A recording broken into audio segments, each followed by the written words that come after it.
i del Círculo Eqüestre Manolo Carreras van endavant un projecte molt ambiciós i molt il·lusionant d'Esport Cultura de Barcelona. L'Antonio Samaranch coneixia perfectament l'entramat. Avui amb qui corres? Amb els gols o amb les noies? Ha guanyat 42 títols, 17 d'ells campionats mundials, 13 campionats del món de trial, 4 d'enduro, 10 títols europeus, i així sumant fins als 42. Laia corre sempre en si mateixa. Felicitats, seny i sort.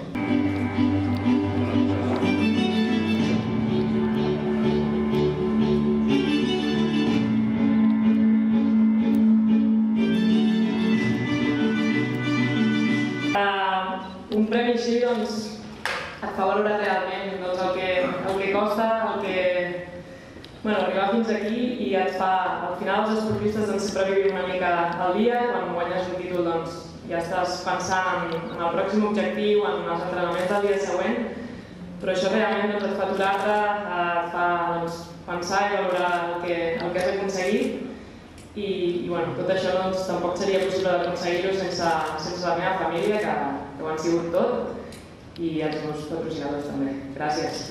Tenien abeuradors, els machos, i 4 rampoines pels gossos sota carros. Dins s'oficiava un suculent festival de viandes, capipotes, bacallà amb cigrons i mongetes, budells, pedrers i alguna altra botifarra que els carreters, camalis i mossos de corda devoraven acompanyats de generoses quantitats de vi a granel.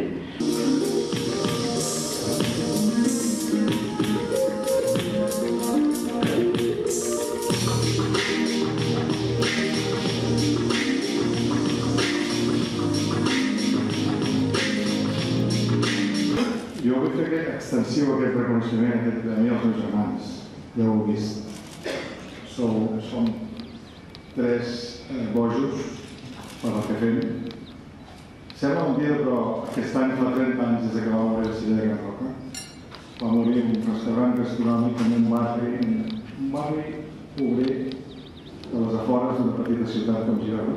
Allà vam començar a construir el nostre somni. No sabíem on arribaríem, només teníem un pla que volíem fer que ens agradava, teníem ganes de treballar, teníem il·lusió, érem i som uns romàntics, uns idealistes, crèiem en l'esforç, en la possibilitat de fer coses, si realment de les coses, seriosament, i per sort les coses van bé.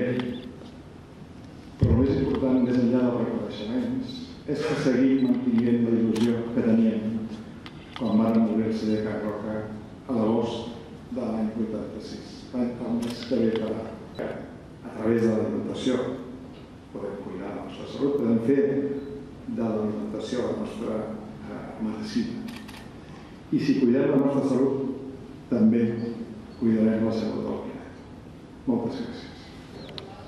Actualment compagina les seves funcions com a director general del Centre Nacional d'Investigacions Cardiovasculars a Madrid, al CENIC, director de l'Institut Cardiovascular i Physician in Chief del Mount Sinai Medical Center de Nova York i president de la Fundació Shi Science, Health and Education, de la qual em sento honrat de ser patró fundador i vicepresident.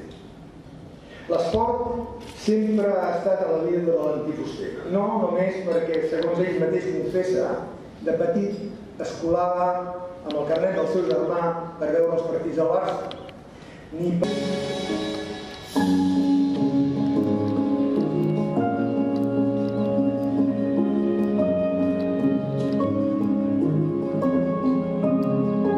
Jo crec que hi ha aquest aspecte emocional tan important que realment casa nostra és exactament Barcelona.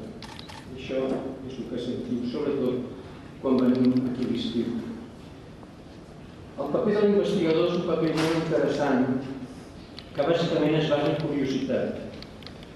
Jo vaig començar, com ha dit en Carlos, a la Universitat d'Edimburgo, intentant entendre quina és la causa de l'infart de miocardi.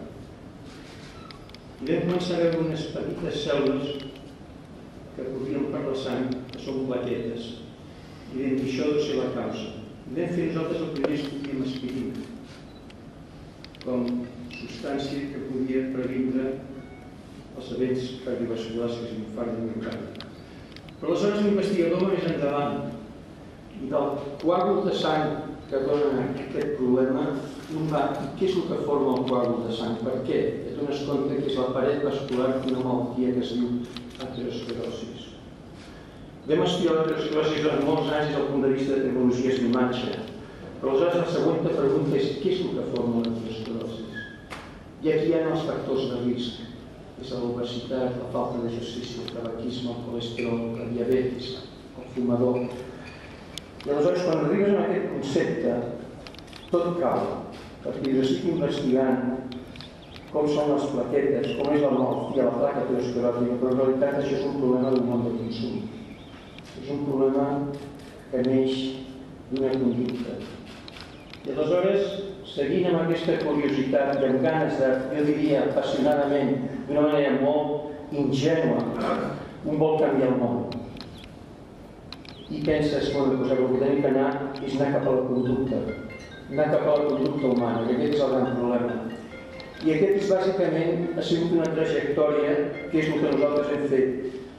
I és passar d'una investigació bàsica que seguim fent-la i entrar en el terreny del cervell. I en el terreny del cervell estem treballant amb nens, que és la gran oportunitat de 3 a 6 anys, quan realment té impacte. I a veure si podem, vol dir que estem seguint una trajectòria i que no estem dormint. I per això jo agraeixo moltíssim aquesta oportunitat i sobretot una oportunitat que passi avui a Barcelona, que és la ciutat del meu cor. Moltes gràcies.